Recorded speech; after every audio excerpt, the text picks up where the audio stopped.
नमस्कार, आप देख रहे हैं उत्तराखंड का महासंग्राम और मैं हूं आपके साथ चंद्रशेखर त्रिशूल।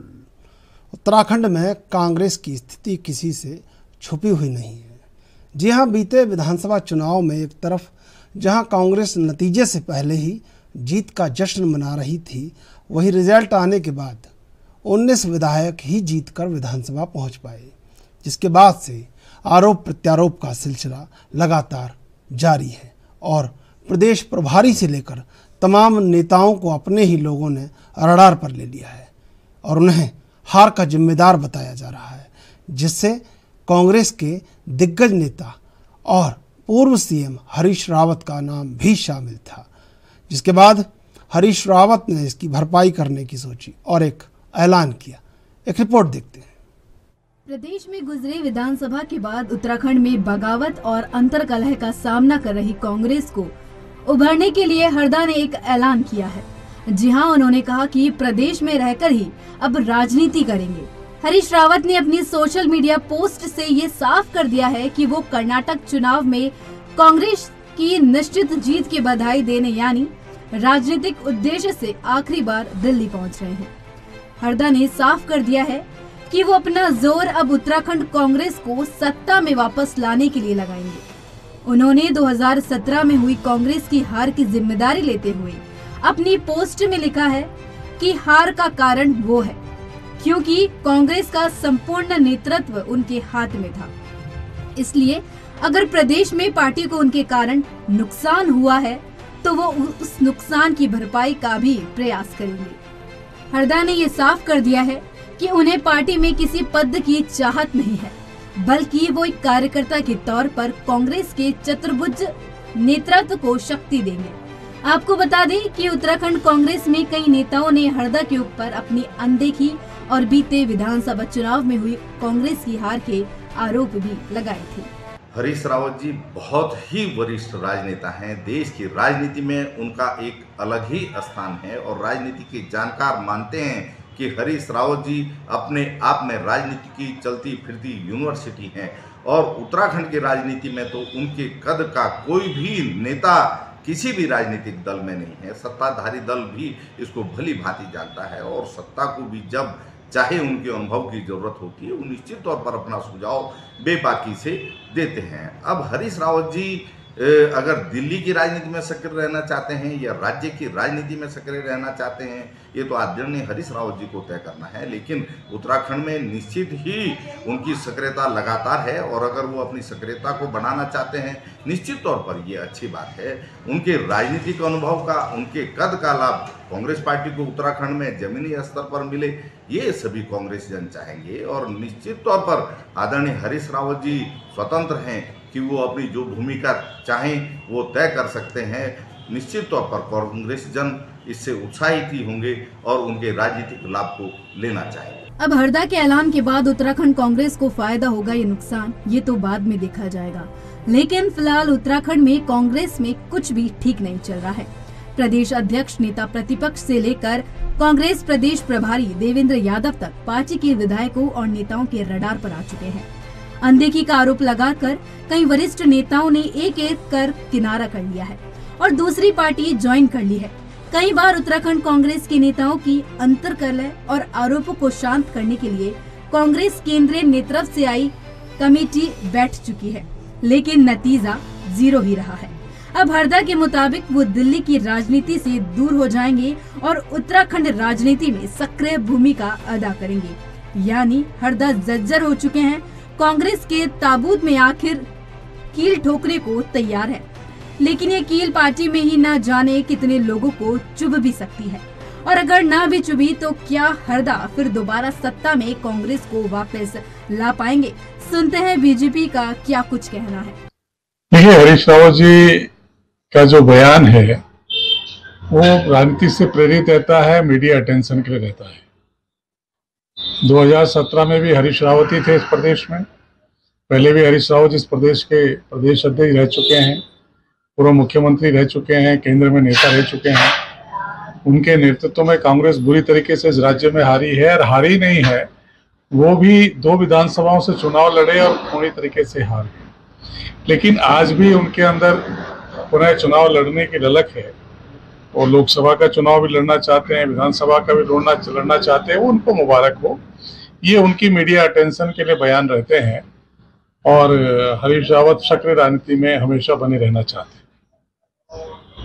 एक सवाल ये भी है कि क्या हरदा के उत्तराखंड में सक्रिय होने से कांग्रेस प्रदेश में उभर पाएगी, क्योंकि दूसरे दल हमेशा ही कांग्रेस को डूबते जहाज की संज्ञा देते हैं।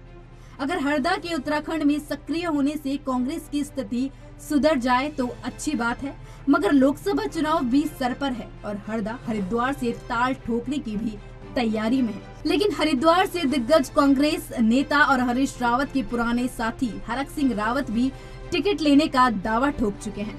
सवाल फिर यही है कि हरीश रावत आखिर कांग्रेस को कैसे एक कर पाएंगे और कैसे उत्तराखंड में खुद की बदौलत हुई हार की भरपाई कर पाएंगे, और क्या हरदा के उत्तराखंड में सक्रिय भूमिका में आने से प्रदेश कांग्रेस के नेता खुश होंगे? आने वाला वक्त ही बताएगा। एएनबी न्यूज के लिए देहरादून से तारिक अंसारी की रिपोर्ट। उत्तराखंड से लेकर एआईसीसी तक लगातार हरीश रावत सुर्खियों में रहते हैं, और ये सुर्खियां दरअसल इसलिए भी हैं कि अब जब ये बयान आया है तो इस बयान के मायने ये भी हैं, या वर्तमान परिदृश्य ये भी है कि 2024 आने वाला है और 2024 में देश के आम चुनाव होने हैं, और हरीश रावत कांग्रेस का बड़ा चेहरा और दिल्ली आने के लिए कहीं ना कहीं उत्तराखंड से जीतकर जाना भी ज़रूरी, और तब दिल्ली आने के सार्थक मायने भी सिद्ध होते हैं। अब ऐसे में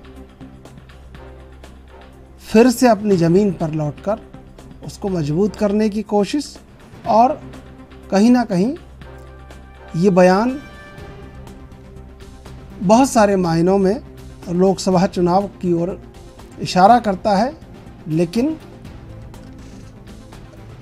क्या सच में इस बयान के सही मायने, सार्थक मायने हैं? तो निश्चित रूप से उत्तराखंड कांग्रेस के लिए ये खुशखबरी है, और अगर इस बयान के मायने पूर्णतः राजनीतिक हैं तो निश्चित रूप से हरीश रावत फिर से उत्तराखंड की ज़मीन से, उत्तराखंड के रनवे से दिल्ली की ओर उड़ान भरना चाहते हैं, इसलिए रनवे को दुरुस्त कर रहे हैं। और शायद ये रनवे को दुरुस्त करने की कवायद में दिया गया वो बयान है जो लगातार उत्तराखंड में सुर्खियों में छाया हुआ है, और जिसके ऊपर लगातार बीजेपी और कांग्रेस में चर्चा जारी है कि हरीश रावत आखिर क्यों लौट रहे हैं। और दरअसल लोग कहने वाले ये भी कह रहे हैं कि वो लौट रहे हैं वापस जाने के लिए, और मजबूती से जाने के लिए, और अपनी ज़मीन दिल्ली में मजबूत करने के लिए। तो क्या वाकई में हरीश रावत के बयान के बहुत सारे मायने हैं, और इन मायनों के अर्थ निकालना मुश्किल है, और ये कहीं ना कहीं 2024 के आम चुनावों में इसका उत्तर छिपा हुआ है। यह वाकई में हरीश रावत उत्तराखंड में अपनी पारी को मजबूत करना चाहते हैं, या दिल्ली से उनका मन भर गया है, या अब अपनी ही ज़मीन पर अपने आप को और अपने संगठन को मजबूत करने की कवायद में है। बहुत सारे मायने, बहुत सारे अर्थ। हरीश रावत वो खांटी राजनीतिज्ञ जो 5 दशकों से लगातार राजनीति के मायने समझ रहे हैं और समझा रहे हैं।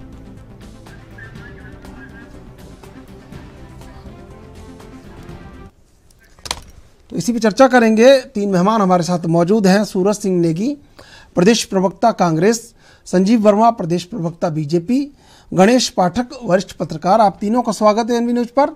सबसे पहले सूरज सिंह जी आपके पास आएंगे। हरीश रावत बहुत मंझे हुए और खांटी राजनीतिज्ञ हैं, और राजनीति में दिए गए बयानों को अच्छी तरह समझते हैं और सुर्खियों में बने रहने की कला जानते हैं। इस बयान के मायने सियासी गलियारों में अलग अलग तरीके से लगाए जा रहे हैं। दरअसल 2024 में इसे वापस लौटने का बयान भी माना जा रहा है कि दिल्ली में ज़मीन मजबूत करने के लिए उत्तराखंड के रनवे को दुरुस्त करना जरूरी है। तो क्या लग रहा है, बीजेपी अलग इस बयान के मायने बता रही है, कांग्रेस अलग इस बयान के मायने बता रही है। दरअसल हरीश रावत का यह बयान क्या इशारा करता है?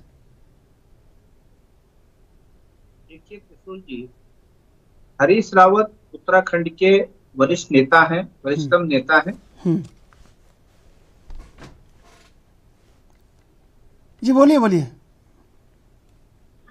समय समय पर वो अगर जो है प्रदेश की में कांग्रेस की स्थिति को लेकर के जो है चिंतित रहे हैं, और आज निश्चित तौर पर कांग्रेस की जो स्थिति है प्रदेश में, हम लोग विपक्ष में हैं और हर कांग्रेस के, चाहे वो कार्यकर्ता हो चाहे नेता हो, ये सबका दायित्व है कि हम लोग जो है कांग्रेस को मजबूत करें, कांग्रेस की मजबूती के लिए काम करें।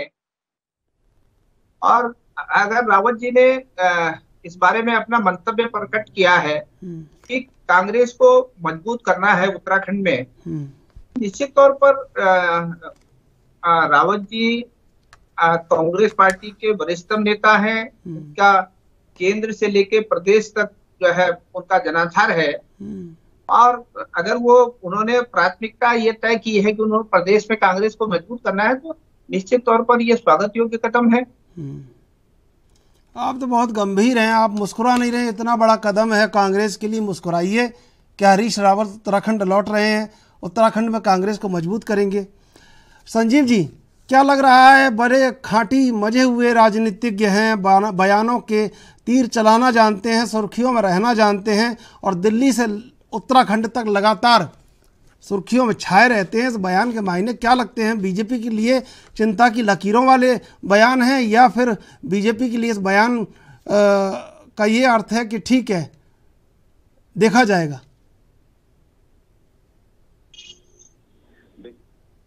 आपका जवाब हमारे मित्र नेगी जी, जो कांग्रेस का पक्ष रखने के लिए उनका जो भाव है उससे ही स्पष्ट हो जाता है कि हरीश रावत जी की उत्तराखंड में क्या वैल्यू है।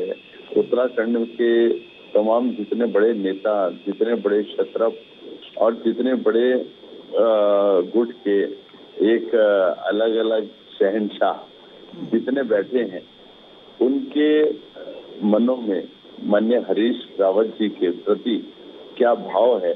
और देखिए, हरीश रावत जी निश्चित तौर पर पूर्व मुख्यमंत्री रहे हैं और कांग्रेस के बड़े नेता हैं, किंतु साथ ही साथ जहां जहां पांव पड़े हद्दा के दाता बंटाधार, पंजाब गए, पंजाब निपटाए, पंजाब में पूरी कांग्रेस समाप्त करके आ गए, पूरी सरकार समाप्त करके आ गए। आज पंजाब में कांग्रेस को पूरी तरह से नेस्तनाबूद करने का यदि किसी को श्रेय मिलता है, किसी को क्रेडिट यदि दिया जाता है, दिया जाना चाहिए, तो वो हरीश रावत जी को दिया जाना चाहिए। बात रही उत्तराखंड की, तो उत्तराखंड से ठुकराए दिल्ली पहुंचे और दिल्ली में दाल नहीं गली तो फिर उत्तराखंड पहुंचे। अब उत्तराखंड के नेताओं में आपने कहा यहाँ के नेताओं में खुशी की लहर नहीं, बल्कि एक मायूसी का वातावरण कांग्रेस पार्टी के अंदर, उत्तराखंड कांग्रेस के अंदर छाया है उनके बयान के बाद। क्योंकि जिस प्रकार से कांग्रेस में लगातार हरीश रावत जी के द्वारा लगातार इस प्रकार के बयान दिए जाते रहे, को कभी उन्होंने बाकी नेताओं को मगरमच्छ, शिकंडी और न जाने क्या क्या संज्ञाएं दी। अभी जो हरिद्वार के त्रिस्तरीय चुनाव हुए थे, उसमें हरीश रावत जी की पूरी तरह से अनदेखी की गई। ऐसे में हरीश रावत जी के द्वारा तमाम पदाधिकारियों के ऊपर, तमाम हरिद्वार के जनप्रतिनिधियों के ऊपर बड़े गंभीर आरोप लगाए गए, और उन्होंने कहा कि ये मेरे को पूछते नहीं हैं, और हरिद्वार की जो बुरी हालत हुई उसकी वजह यही रही कि इन लोगों ने मेरी अनदेखी करी। तो आप ये देखिए, जब पूरा संगठन एक और पूरा कांग्रेस का संगठन, पूरे कांग्रेस के नेता वर्सेस हरीश रावत, इस समय इस प्रकार का एक इनके अंदर जो अंतरकलह, अंतर्द्वंद का जो एक वातावरण चल रहा है, मैं सोचता हूँ हरीश रावत जी चाहे लौटे, चाहे रहें, चाहे दिल्ली रहें, चाहे उत्तराखंड रहें, उनके लिए कोई राह अच्छी नहीं। और जिस तरह से अभी हरक सिंह रावत जी और हरदा जिन्हें मैं हारदा भी बोलूंगा, क्योंकि सबसे अधिक हारने के कीर्तिमान भी श्रीमान हरीश रावत जी के नाम पर हैं। और जिस तरह से वो अपनी जमीन तलाश रहे हैं और जो हरिद्वार से चुनाव लड़ने के वे बेहद इच्छुक हैं, जहां उनकी राह में हरक सिंह रावत जी टांग अड़ाने का काम कर रहे हैं और लगातार उससे भयभीत हैं और लगातार जो धरना प्रदर्शन की राजनीति अभी विगत दिनों उन्होंने हरिद्वार में की, तो मैं सोचता हूँ ये सारा का सारा पूरा एपिसोड उनके हरिद्वार में अपनी खोई हुई जमीन को बचाए रखने के लिए या अपनी दुकान का शटर ना गिरने देने के लिए ये सारे सब। दरअसल वो जिस खोई हुई जमीन को तलाश कर रहे हैं, उस जमीन की राजनीतिक रजिस्ट्री आपने करा ली है, तो आप निश्चिंत हैं कि अब वो उसको कौन ले सकता है जब आपने उसकी सियासी रजिस्ट्री करा ली है। मैं समझ रहा हूँ आपकी बात को, मैं आऊँगा आपके पास। संजीव जी, मैं जी त्रिशूल जी, इसका एक लाइन में मेरे से उत्तर ले लीजिए प्लीज। त्रिशूल जी देखिए, कोई भी दल किसी की न रजिस्ट्री करा सकता है, न एग्रीमेंट करा सकता है। ये रजिस्ट्री करने का काम भी जनता के हाथ में है और एग्रीमेंट करने का काम भी जनता के हाथ में है। हम जो विकास डिलीवर कर रहे हैं, हम जो जन समस्याओं का निवारण कर रहे हैं, तो वहाँ की जनता भारतीय जनता पार्टी की रीति नीतियों के ऊपर अपनी मोहर लगा रही है। और मैं सोचता हूँ सबसे जो बड़ी अदालत है वो जनता की अदालत है और जनता की अदालत ने भारतीय जनता पार्टी को पूरी तरह से एक्सेप्ट किया है और आगे भी करेगी। 2024 के चुनाव में हम बहुत भारी विशाल बहुमत से फिर दोबारा से आपको लगता है कोई चुनौती नहीं है? ठीक है, मैं आऊँगा संजीव जी आपके पास। गणेश पाठक जी, हरीश रावत बहुत लंबे समय से राजनीति के दाव पेचों को खेल रहे हैं, देख रहे हैं और तोड़ मरोड़ कर उनको अपने हक में भी कर लेते हैं, लेकिन एक दौर गुजरा है। अब क्या लगता है कि उत्तराखंड आने के मायने क्या वाकई में सार्थक होंगे कांग्रेस के लिए, और क्या वाकई में सार्थक होंगे हरीश रावत के स्वयं के लिए, और क्या उन नेताओं के लिए जिनको किसी मार्गदर्शन की आवश्यकता नहीं है और वो खुद आज एक मार्गदर्शक के रूप में बन गए हैं? तो क्या लगता है कि इस बयान के दरअसल मायने क्या है?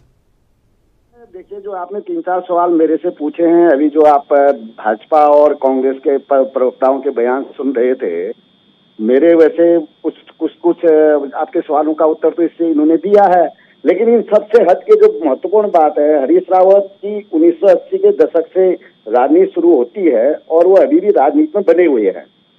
ये एक बड़ी बात है। मतलब भाजपा में या किसी अन्य दल में हरीश रावत के अलावा कोई ऐसा नेता नहीं है कि जो 1980 के दशक से राजनीति में सक्रिय हुआ और वो 2024 के इलेक्शन में भी आना चाहता है। ये एक मतलब बहुत बड़ा कांग्रेस के लिए प्लस पॉइंट है। इन 2-3 बिंदु को आपको समझना होगा। देखिए, हरीश रावत अल्मोड़ा से चुनाव लड़ते रहे। अल्मोड़ा पिथौरागढ़ कॉन्स्टिट्यूंसी से उन्होंने अपनी राजनीतिक कैरियर शुरू किया लोकसभा का, और वहां वो 4 बार हारे। उसके बाद वो हरिद्वार आए। हरिद्वार आने के बाद वो केंद्र में जाते हैं और केंद्र से वापस वो मुख्यमंत्री बनते हैं उत्तराखंड के। और 2022 का जो चुनाव है, उस 2022 के चुनाव में एक बार ये संभावना जताई जा रही थी कि हरीश रावत मुख्यमंत्री होंगे और ये पूरी कांग्रेस जो है लौट रही है। लेकिन भाजपा का अपना जो संगठन है और भाजपा की जो अपनी नीतियां हैं, जैसे भाजपा के प्रवक्ता बता भी रहे हैं कि लोग उनको स्वीकार कर रहे हैं, लोग उन पर मतलब भाजपा को लेके खुश हैं। तो उन सब के बाद जो है हरीश रावत को राजनीति में जिंदा रहने के लिए कुछ ना कुछ तो करना ही करना है, क्योंकि वो एक खांटी राजनीतिज्ञ हैं और एक जानकार हैं, और वो केवल इस समय उत्तराखंडित की बात कर रहे हैं। देखिए, आपका जो सवाल है कि वो मतलब दिल्ली से उत्तराखंड आ गए, मैं इससे थोड़ा सा असहमत हूँ पूरी तरह से, क्योंकि वो उत्तराखंड में ही है और वो उत्तराखंडित की राजनीति पर ही वो केंद्र कर रहे हैं। वो चाहे मतलब छोटे छोटे इशू, जो छोटे छोटे इशू हों, वो इशू को वो उछाल रहे हैं। उससे दो तीन चीजें हैं। देखिए, कांग्रेस में अंतर्विरोध बहुत ज्यादा है, भाजपा में भी अंतर्विरोध है। ऐसा नहीं कि भाजपा में अंतर्विरोध नहीं है, भाजपा में भी कई धाराएं हैं, लेकिन भाजपा में कोई भी मुखर नहीं बोलता है, और कांग्रेस में बहुत ज्यादा मुखर बोलते हैं। ये मुखर बोलने के लिए जो मुखर मतलब कांग्रेस के लोग हैं, उनमें हरीश रावत उस मुखरता में सबसे आगे हैं। वो क्योंकि हर आदमी ये समझता है कि सब उनका सम्मान करें, सब उनको पूछें, सब उनके हिसाब से चलें, लेकिन ऐसा नहीं है।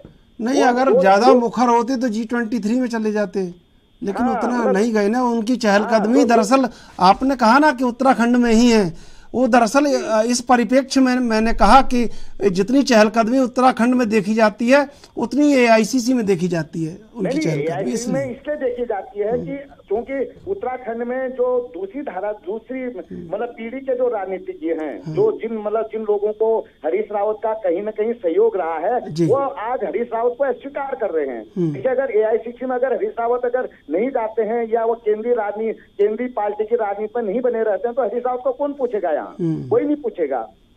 तो इसलिए उनकी मजबूरी भी है।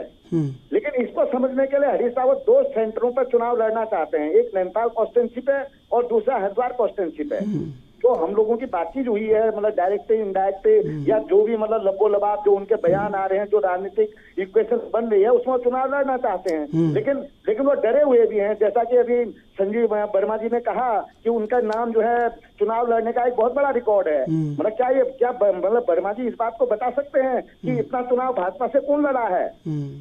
उन्होंने मुरली मनोहर जोशी को भी हराया है, तो ये ऐसा भी तो कह सकते हैं कि भाई मुरली मनोहर जोशी को भी इन्होंने हराया। मतलब किसी भी ये भी एक सवाल है ना कि कुल जमा जोड़ गिन्नी गांठी सीटें हैं, उस पर भी वो 2 सीट पे लड़ना चाहते हैं। ये भी तो एक सवाल है अपने आप में। ये कितना बड़ा दुर्भाग्य है कि मतलब कोई आदमी मुख्यमंत्री का दावेदार है और वो आदमी अंत समय तक अपनी सीट तय नहीं कर पा रहा है। आगे देखिए ना कि मतलब कांग्रेस की राजनीति को आप मतलब बहुत बढ़िया तरीके से समझ सकते हैं कि भाई उनको पहले रामनगर भेजा जाता है, फिर वो लालकुआं चुनाव मैदान में डर जाते हैं, पहले वो चुनाव ही नहीं लड़ना चाहते हैं। मतलब कांग्रेस की जो राजनीति है, ये जो दौर है, मतलब जो हमारा जो 21वीं सदी का ये असमंजस का दौर है कांग्रेस के लिए।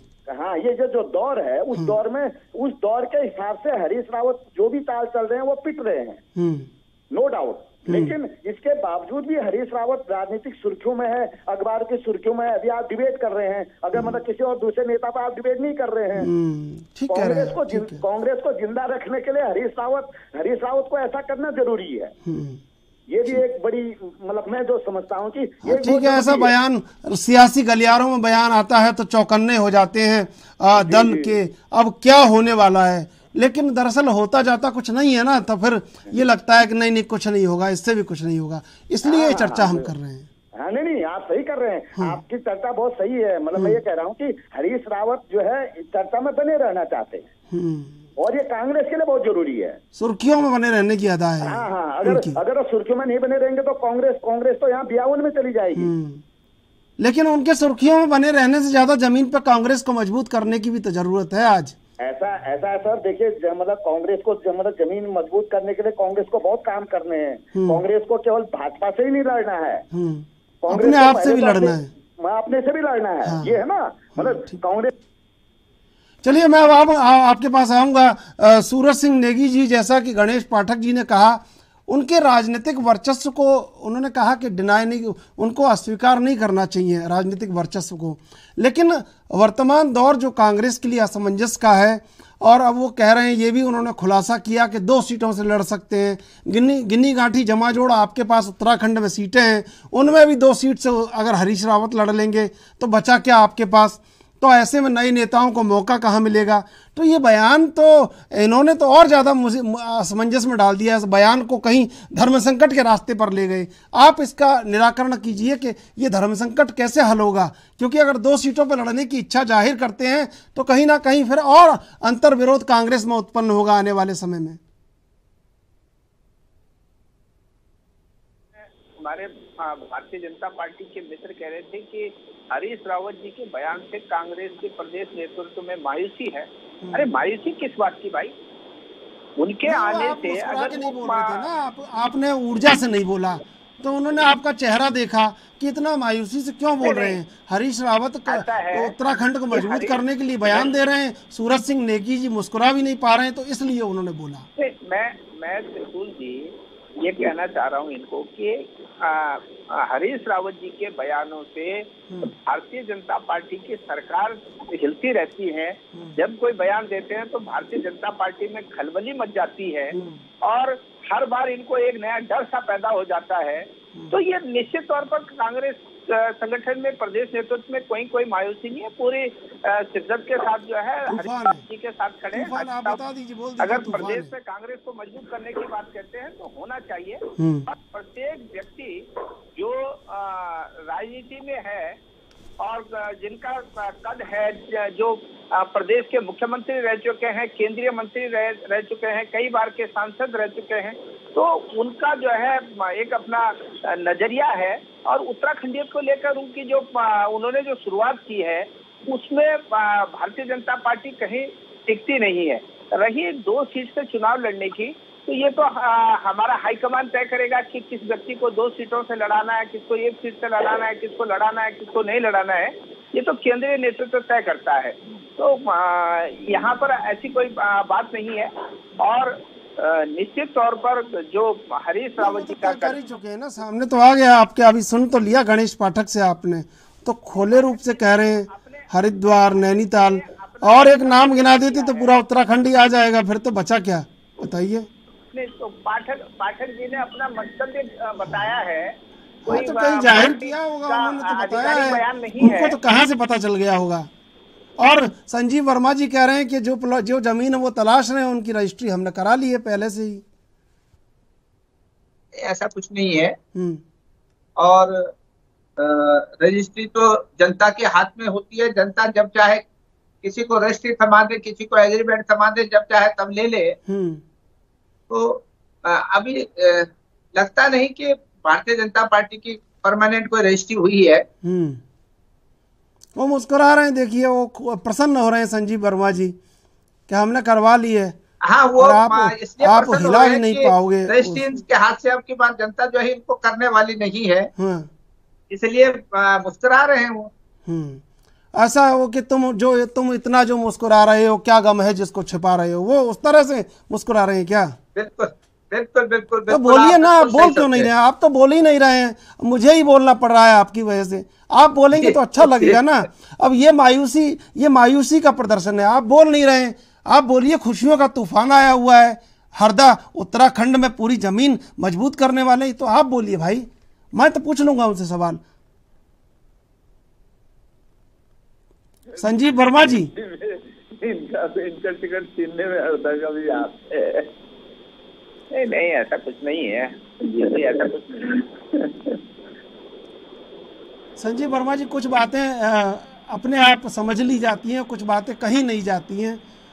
क्या लग रहा है कि वाकई में जो हरीश रावत का बयान है उसके मायने लोगों ने समझ लिए हैं, या कांग्रेस में जो नया नेतृत्व है जो उभर रहा है और बड़ा संघर्ष करके कहीं ना कहीं थोड़ी जमाजोड़ जमीन जुटा रहा है, उसके ऊपर ये बयान आके गिर जाता है? एकदम ऐसा लगता है कि चट्टान आ गिरी है ऊपर, क्या हरीश रावत उत्तराखंड में रहेंगे? तो उनको लगता है भाई अब उत्तराखंड में रहेंगे तो हम क्या करेंगे? वो दिल्ली में भी रहते हैं, उत्तराखंड में भी रहते हैं। तो क्या लग रहा है आपके लिए ठीक है, ऐसे इनमें लड़ाई होती रहेगी और बीजेपी की जमीन मजबूत रहेगी? त्रिशूल जी, देखिए, कांग्रेस के अंदर क्या हो रहा है क्या नहीं हो रहा है, ये कांग्रेस के अपने भीतर का मामला है, और जिससे भारतीय जनता पार्टी को किसी प्रकार का कोई लेना देना नहीं है। और भारतीय जनता पार्टी पूरी तरह से हम लोग देना तो उन्होंने खो दिया है, आप लेना रखते हैं उनसे। संजीव जी, आप ले लेते हैं उनसे, देते कुछ है नहीं, लेना देना है आपका, ले लेते हैं सब कुछ, उनकी जमीन, उनका राजनीतिक अस्तित्व, उनका जो बनाया हुआ वर्चस्व है, देते कुछ है नहीं, और फिर कहते हैं लेना देना नहीं है। पूरा लेना है, देना कुछ नहीं है आपको भाई। ठीक बात है कि नहीं? जी जी जी जी त्रिशूल जी, देखिए जिनके लिए टिकट के लाले पड़ जाते हैं विधानसभा के चुनाव में, जो कभी लाल कुआं दौड़ते हैं तो कभी दूसरी जगह दौड़ते हैं, जहां इनकी बड़ी नेता कहती है लड़की हूँ लड़ सकती हूँ, और ऐसे में 5 टिकट ले देकर ये लोग महिलाओं को देते हैं, जिनमें एक टिकट हरीश रावत जी छीन लेते हैं महिला से, जो महिला को दिया हुआ टिकट था वो भी छीन लेते हैं। तो ऐसे में आप हरीश रावत जी मैं जवाब लूंगा आपका संजीव जी, लेकिन अभी लेंगे एक छोटा सा ब्रेक के बाद फिर हाजिर होंगे।